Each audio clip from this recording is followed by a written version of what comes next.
No, God! No, God, please, no! No! No!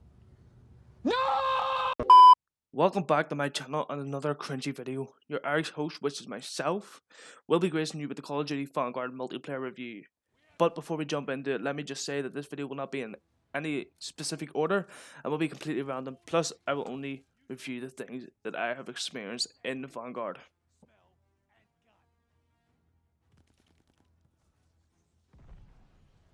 I don't even know what to say about the Scorestreaks, especially the likes of the Glade Bomb, the Murder Barrage, the Fire Bombing Run, the Strafen Run, and believe it or not, the War Machine, where the smoke produced on impact is completely blinding and prevents you from eliminating players, and in that time forcing you to walk in the walls and objects within the map. But if we're talking about OP streaks, then the Death Machine and the Flamethrower and the Attack Dogs are definitely top of that list. But the Flamethrower having an impossible to escape flame length and the length of time that you actually have at.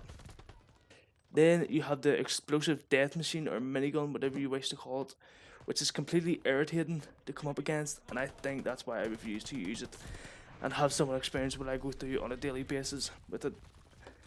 And the fact that Attack Dogs get overused is just like, wow, it's insane. But the other score streaks like Intel Spy and Counter Spy Plane and also local informants are pretty solid, and I enjoy to use every couple of games or so.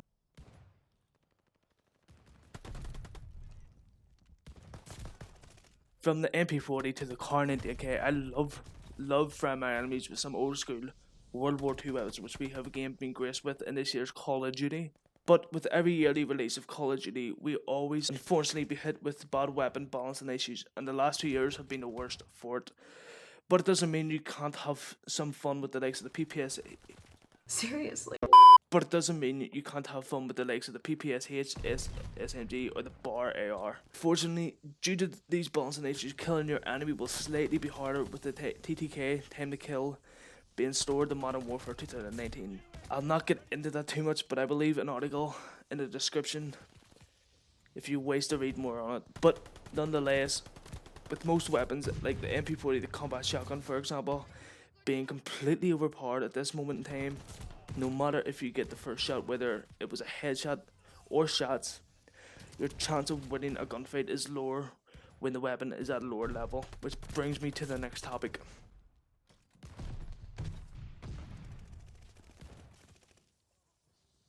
Attachments. What can I say? They have never been this crucial to a Call of Duty game like they are in Call of Duty Vanguard. Without your weapon being above level 50, your weapon is not going to really be good, or possibly not even allow you to win an upfront gunfight with someone who has, for example, a maxed out MP40. It seems that when you reach weapon level 50 on a chosen weapon of obviously your choice, and you get those better attachments, the TTK gets faster. So for anyone who wants to play MP and do positive, I suggest you jump into zombies and rank the weapons up that way, or you jump into a small map playlist like Ship House 24/7 and camp the game and just trying to whip up those kills.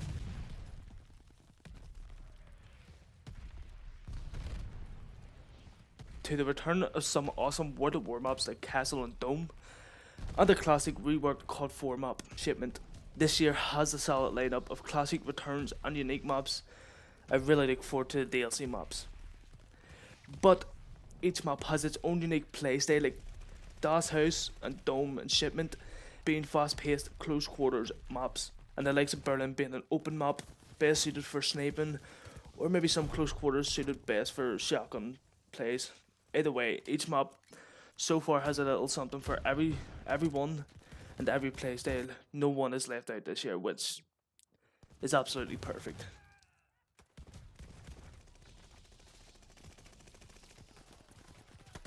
I legit have one word for the spawns in all of the maps. The worst map for it is actually Shipment, but that word is frustrating. Each time you die, you're spawned randomly, so you could spawn in front, behind, or beside an enemy, which can be annoying. The spawns are also flipped randomly. From what I have experienced, and I really hope this gets sorted out with the Season 1 update coming in a week's time.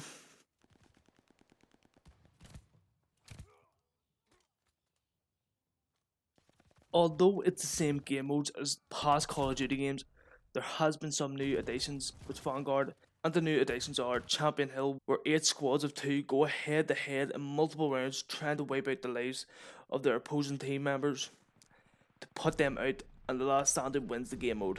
Champions Hill also has 2 playlists for duos and trios.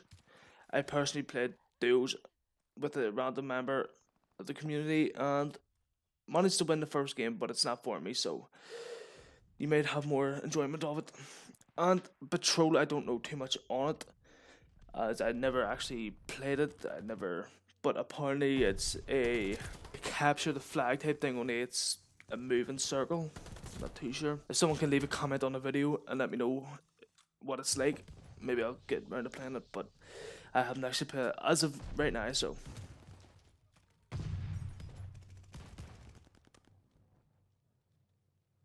Compared to Modern Warfare 2019, Vanguard has made each operator with its own unique level, with max level being 20, and along the way you will unlock some cool rewards for that operator, and of course XP for the operator's favourite weapon. Each operator has 4 different challenge tabs, with each tab having 3 tiers. Once you complete all the challenges for that operator, you will be at operator level 10, meaning you have 10 less levels and XP to worry about. There are 4 operator units as of now, containing 3 operators per unit. The units are called Hellhounds, Shadow, Barbarian and Sentinel, with hopefully more to come within the Vanguard's life cycle. If you manage to unlock and max level all of the operators in the unit, you will unlock a nice black and gold variant for each of the unit's operators. Then, when you unlock and get max level for all operators, you will get an awesome black and silver gas mask variant for all operators, which looks absolutely insane.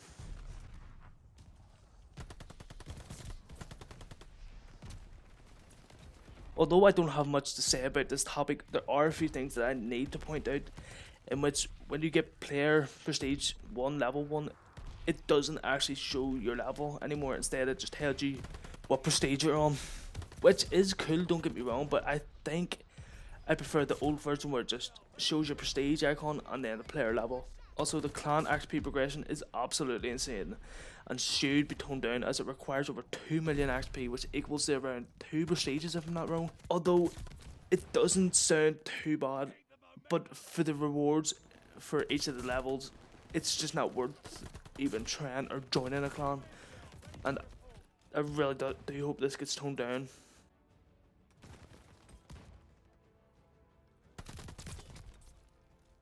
I personally have not enjoyed a multiplayer in Call of Duty since Call of Duty World War II back in 2019, which is insane to even think about. But apart from the problems currently affecting Vanguard's multiplayer, the multiplayer is actually really solid and a good foundation for the game. But really, it's whether Sledgehammer and Co. Studios capitalise on fixing and making the game better for the community. But only time will tell. But if we're really talking about problems, they really need to get around to fixing these packet bursts, the spawn issues and weapon balancing, because that's kind of all I'm seeing the community talk about as of right now.